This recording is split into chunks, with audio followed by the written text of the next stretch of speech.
नमस्कार दोस्तों, कहानी कास्ट ज़िंदगी की कहानियाँ में आप सभी का सादर स्वागत है। आज आप सुनने जा रहे हैं इंदु कुमारी की कहानी मजबूर नहीं मजबूत होने का वक्त। कहानी सुना रही है इंदु कुमारी। तो चलिए दोस्तों, कहानी सुनते हैं मजबूर नहीं मजबूत होने का वक्त। सुबह के 5 बज गए थे। अलार्म की ट्रिन ट्रिन की आवाज़ होते ही राखी की नींद खुल गई। आंखें मलते हुए उसने अलार्म बंद किया और वॉशरूम चली गई। लेकिन राकेश की नींद नहीं खुल रही थी। रोज तो वह राखी के उठने के तुरंत बाद ही उठकर फ्रेश होकर टहलने चला जाता था, लेकिन आज तो उसकी नींद खुल ही नहीं रही थी। किचन से ही कई बार राखी ने राकेश को जगाने के लिए आवाज़ लगाई। सासू माँ की नींद उचट गई। राखी, तू इतना जोर से चिल्ला क्यों रही हो? नहीं माँ, चिल्ला नहीं रही थी, इन्हें जगा रही थी। जिस दिन देर से जगते हैं उस दिन ऑफिस जाते वक्त मुझे परेशान कर देते हैं। कभी तो उनकी फाइल छूट जाती है, कभी बिना खाना खाए ही चले जाते हैं, तो कभी लंच बॉक्स छोड़कर चले जाते हैं। कहते हुए राखी ने राकेश को चाय पीने के लिए कहने लगी। चाय ठंडी हो जाएगी राकेश, अब देर मत करो, उठ जाओ। हाँ हाँ, उठ गया हूँ, कहकर राकेश वॉशरूम चला गया। फ्रेश होकर चाय पीते पीते राकेश की नज़र घड़ी पर चली गई। अरे, 8 बज गए, काफ़ी देर हो गई, अब मैं ऑफिस के लिए निकलता हूँ। अरे, ऐसे कैसे चले जाओगे बिना खाना खाए? काफ़ी देर हो गई राखी, तू बात नहीं समझती। चलो चलो, तुम ही केवल समझदार हो, खाना खा कर जाओ। इतने में सासू माँ ने आवाज़ लगाई। राखी बेटा, क्या कर रही हो? कुछ नहीं माँ, राकेश का लंच बॉक्स तैयार कर रही हूँ। आज तो मैंने राकेश की चॉइस का ही खाना तैयार किया था, लेकिन बिना खाना खाए ही ऑफिस जा रहे हैं। राकेश, तू खाना खाकर जा बेटा, देर वेर कुछ नहीं हो रही है। मैंने तेरे लिए केक तैयार किया था, इसे तो कम से कम खा ले। नहीं नहीं माँ, कहते हुए राकेश गाड़ी में बैठ गया। राकेश को बाय बाय कहकर राखी बाहर की ही बागवानी में थोड़ी देर के लिए पेड़ पौधों के पास चली गई। उसे पेड़ पौधों से काफ़ी लगाव था। खुद खाना खाए या नहीं, लेकिन पौधों में खाद पानी और कीटनाशक का ध्यान उसे अवश्य रहता था। वह अपने बच्चों की तरह ही पेड़ पौधों का ख्याल रखती थी। बागवानी में टहलते हुए ससुर जी ने कहा, बहू, आज जिम नहीं जाओगी क्या? नहीं नहीं, जा रही हूँ बाबूजी। फिर सासू माँ को उसने बताया कि मैं आधे घंटे में जिम से आ जाऊंगी माँ। अच्छा ठीक है बेटा, जा, जिम जाने से थोड़ा मन फ्रेश भी हो जाएगा। ससुर जी ने बेड पर लेटते हुए कहा, हाँ हाँ, थोड़ी बाहरी हवा भी शरीर में लगनी चाहिए। दिन भर तो घर के कामों में ही बहू व्यस्त रहती है, अपना तो ख्याल ही नहीं रखती, परिवार की खुशियों में ही अपनी खुशियां ढूंढती रहती है। राखी अपने माँ बाप की इकलौती संतान थी। उसकी माँ का कहना था कि राखी मेरे लिए बेटा से कम नहीं है। उसकी माँ की कभी दूसरी संतान की इच्छा भी नहीं हुई। वह राखी को पढ़ा लिखा कर एक अच्छा इंसान बनाना चाहती थी। राखी को भी किसी पर निर्भर होकर जीना पसंद नहीं था। जब वह बीए फाइनल ईयर में थी तभी उसकी शादी राकेश से हो गई। राकेश एक मल्टीनेशनल कंपनी में सॉफ्टवेयर इंजीनियर था।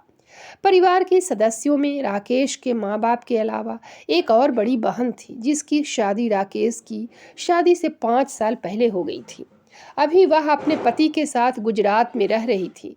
राकेश चाहता था कि उसकी पत्नी पढ़ी लिखी और समझदार हो, लेकिन वह नौकरी न करे।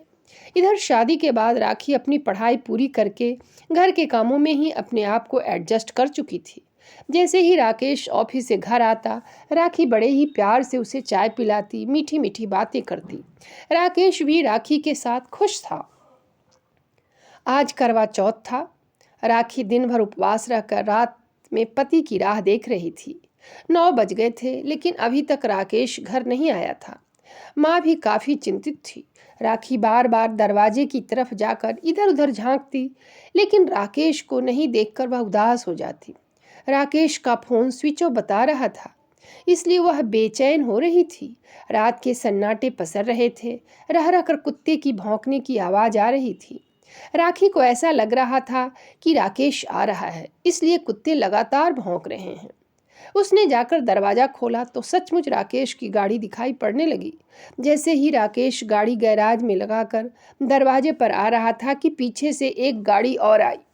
गाड़ी से उतरकर एक महिला तेज कदमों से रोड नंबर 2 में जा रही थी। राकेश शंका भरी नजरों से उस महिला को देख रहा था। राखी, यह महिला इतनी रात में कहाँ जा रही है? अरे, यह तो रोज ही लेट नाइट आती है। क्या करती है यह महिला? मेहनत करती है राकेश, मेहनत।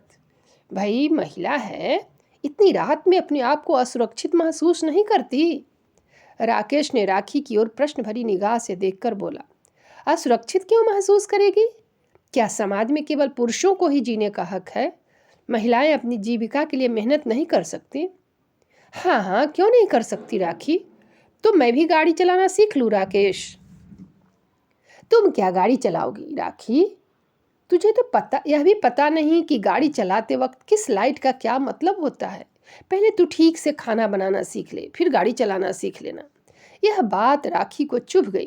खैर छोड़ो इन बातों को, कहते हुए राकेश ने राखी का हाथ पकड़ लिया। इतने में सासू माँ ने आवाज़ लगाई, अभी तक राकेश घर नहीं पहुंचा बहू? नहीं माँ, अभी तक राकेश घर नहीं पहुंचा, कहकर राकेश माँ के गले में हाथ डालकर बच्चों जैसा प्यार करने लगा। राकेश, मुझे छोड़, जा बहू के अपने हाथों से पानी पिलाकर करवा चौथ की रस्म पूरी कर ले। अरे हाँ, आज तो करवा चौथ है। ओह, वो तेरी के, मैं तो भूल ही गया था। चलो चलो राखी, आ जाओ, मैं तुझे अपने हाथों से पानी पिलाकर खाना भी खिलाऊंगा। आज की रात राखी को नींद नहीं आ रही थी। वह करवटें बदलती रही और सोचती रही कि आज तक मैंने इस घर और परिवार को संभालने में ही अपने आप को व्यस्त रखा, कभी भी अपने बारे में नहीं सोचा। बच्चे भी बड़े हो गए, लेकिन जब भी मैंने राकेश के सामने नौकरी करने की बात कही तो उन्होंने कभी बच्चे और कभी माँ बाबूजी का हवाला देकर मुझे नौकरी करने से रोक लिया। बच्चे छोटे हैं, इन्हें कौन संभालेगा? इनकी अच्छी परवरिश और अच्छे संस्कार के लिए हमें त्याग करना पड़ेगा। माँ बाबूजी की उम्र इतनी हो गई है, अब तो इन लोगों की भी देखभाल करने की आवश्यकता है, आदि आदि।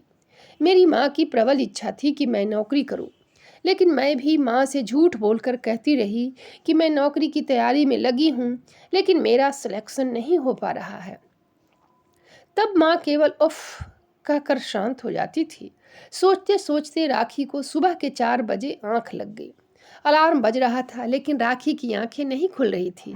सासू माँ को लगा कि राखी कल उपवास में थी और राकेश के देर से घर आने की वजह से बहू काफ़ी रात बीतने पर सोई होगी, इसलिए नींद नहीं खुल रही है। राकेश को ऑफिस जाना है, ऐसा सोचकर राकेश की माँ बेटे के लिए नाश्ता तैयार करने लगी। रोज तो राखी उठकर अलार्म बंद कर देती थी, लेकिन आज तो उल्टा हो गया। बार बार अलार्म की आवाज़ कान में जाने पर राकेश की नींद खुल गई। फिर उसने अलार्म बंद करते हुए राखी पर गुस्सा करने लगा। ऐसे पर्व त्योहार करने से क्या मतलब, जब तुम अस्वस्थ हो जाती हो? बार बार मैं मना करता हूँ कि पूजा पाठ मत किया करो, तो इसे बात समझ में ही नहीं आती। बड़बड़ाते हुए राकेश टॉयलेट जाने लगा। टॉयलेट जाते समय उसकी नज़र किचन में काम करती हुई माँ पर पड़ गई। अरे माँ, आप इतना कष्ट क्यों कर रही हैं?